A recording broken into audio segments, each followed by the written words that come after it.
Bismillah ar-Rahman ar-Rahim, chers étudiants, salam alaikum wa rahmatullah. Cette vidéo fait partie d'une série de vidéos sur le management de projet. Lors de la première vidéo, nous avons vu les étapes pour mettre en place un projet. Et lors de la deuxième vidéo, nous avons discuté la méthode analyse fonctionnelle. Et l'objectif de cette vidéo était comment mettre en place un cahier de charge fonctionnel. Pour cette troisième vidéo, notre objectif est de discuter la partie ordonnancement. Et on va développer la méthode Gantt. Cette vidéo sera composée de trois parties. La première est une introduction à la méthode Gantt. Je vais expliquer la méthode Gantt par un exemple.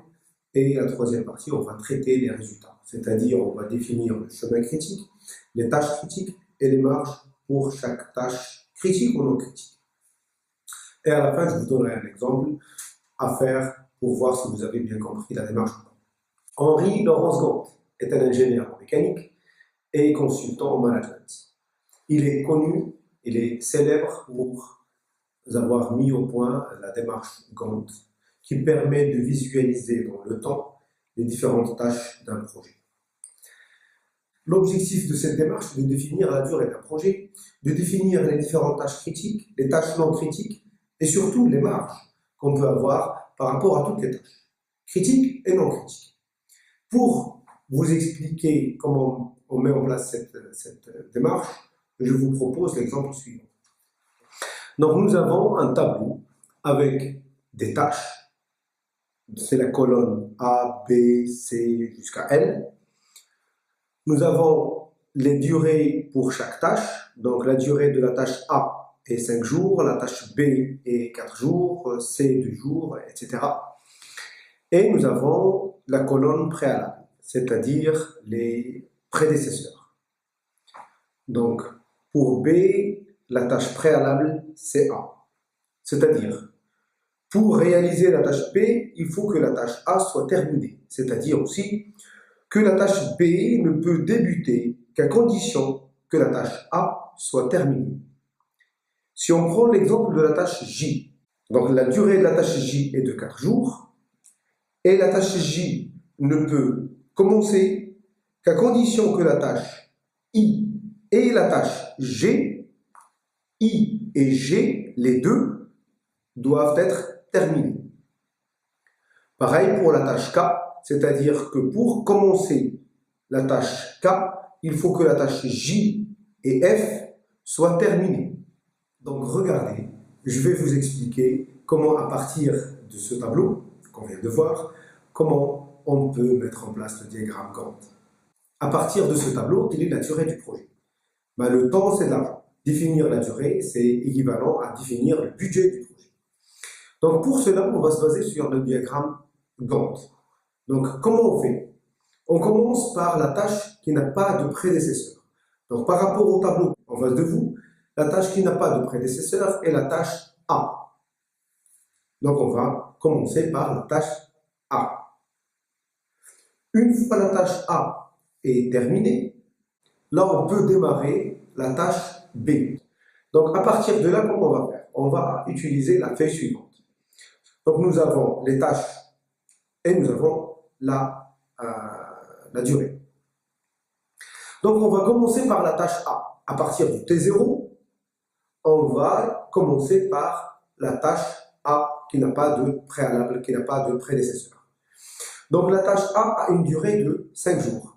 Donc par rapport à mon tableau, chaque carré, chaque case représente une journée. Donc la tâche A a une durée de 5 jours. Donc je vais mettre une barre qui représente 5 cases, 5 jours. Une fois la tâche A est terminée, je peux démarrer la tâche B. Donc la tâche A se termine le 5e jour. Donc à partir de ce 5e jour, je peux démarrer la tâche B qui va avoir une durée de 4 jours. Le total va faire 9 jours, donc 9 cases. La tâche B est terminée, donc là je peux démarrer la tâche C et la tâche H. C va être représentée par une barre de 2 jours, donc 2 cases, et H par une barre de 3 jours, donc 3 cases. Après C, on peut démarrer D et G. Et après H, on peut démarrer la tâche I. D va être représenté par une barre de 2 jours, juste après la fin de C. Pour G, ça serait pareil après la fin de C, avec une barre de 5 jours. Et I va être représenté par une barre de 3 jours, parce que la durée de I est de 3 jours, après la fin de H. F va être après D. Donc F a une durée de 3 jours. Donc à la fin de D, on va représenter F par une barre de 3 jours. Dans le tableau des préalables, on a I, G sans les préalables de J. Donc J va être après G et I, après la fin des deux. Donc G se termine le 16e jour, donc J va démarrer le 16e jour, avec une durée de 4 jours, donc une barre de 4 cases. J et F sont les préalables de K. Donc K ne peut démarrer qu'après la fin de J et F. Donc on va démarrer après J. K a une durée de 10 jours, donc on peut la représenter par une barre de 10 cases. Donc K se termine le 30e jour. K est le préalable de L, donc L va démarrer après la fin de K, donc elle va démarrer le 30e jour. L a une durée de 5 jours, donc on va la représenter par une barre de 5 jours. Dans notre cas, la durée totale du projet est de 35 jours. Sans les week-ends, sans les vacances, la durée du projet est de 35 jours. 35 jours ouvrables. Vous pouvez voir que l'ordre des tâches entre le tableau et le diagramme n'est pas le même. Dans le tableau, on a un ordre A, B, C, D jusqu'à L, mais dans le diagramme, nous avons A, B, C, H, D, G, etc. Normalement, avant l'étape qu'on vient de faire, on peut, à partir du tableau, on peut classer les différentes tâches par niveau. Je ne voulais pas aborder cette partie pour ne pas alourdir la démarche et pour ne pas alourdir notre vidéo. Mais vous pouvez aller chercher comment mettre en place les niveaux. Donc à partir de là, c'est-à-dire à partir du diagramme, qu'est-ce qu'on peut conclure comme résultat? Donc nous avons déjà la durée du projet.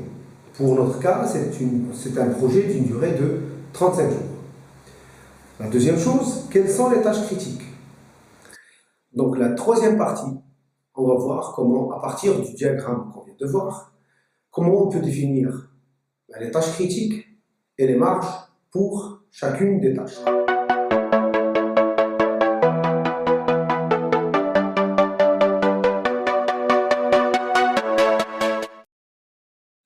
La tâche critique est une tâche du chemin critique.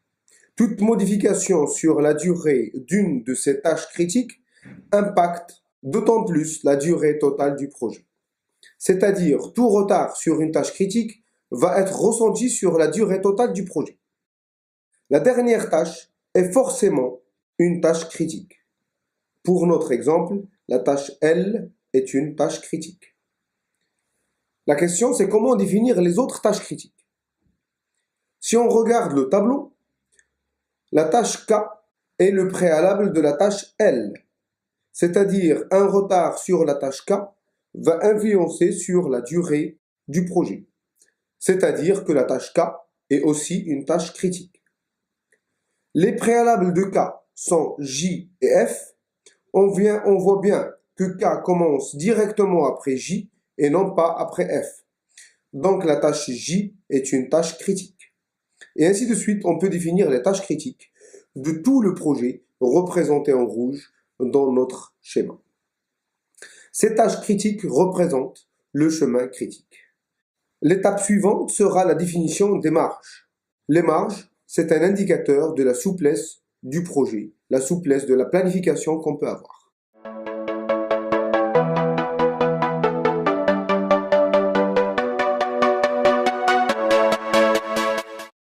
La marge d'une tâche est le délai de retard qu'elle peut prendre sans retarder le projet. Donc la marge d'une tâche critique est 0. Pour les tâches non critiques, comment on va faire? Je vous donne l'exemple de la tâche I, marquée en couleur orange sur notre schéma. Dans le tableau, on remarque que I et G sont les préalables de la tâche J. Dans le diagramme, la tâche J commence après la fin de la tâche G, c'est-à-dire le 16e jour. La tâche I se termine le 15e jour, donc la marge de la tâche I est d'une journée. C'est-à-dire que la tâche I peut prendre un retard d'une journée sans causer le retard du projet. On peut faire l'exemple de la tâche F. D'après le tableau, les tâches J et F sont préalables de la tâche K. La tâche K démarre le 20e jour, après la fin de la tâche J. La tâche F se termine le 16e jour, et je n'aurai besoin de la tâche F que le 20e jour. C'est-à-dire qu'on peut la retarder de 4 jours. C'est-à-dire la marge de la tâche F est de 4 jours. Et voilà comment on peut définir les marges des tâches non critiques. J'espère que cette vidéo vous a permis de mieux comprendre la démarche Gantt. Donc de comprendre comment mettre en place le diagramme Gantt, comment définir les tâches critiques, comment définir le chemin critique et surtout comment définir les marges par rapport aux tâches non critiques. Pour voir si vous avez bien compris la démarche ou pas, je vous laisse faire cet exercice qui s'affiche en face de vous. Essayez de faire l'exercice avant de voir la correction qui s'affichera à la fin de la vidéo. Chers étudiants, salam alaikum wa rahmatullah.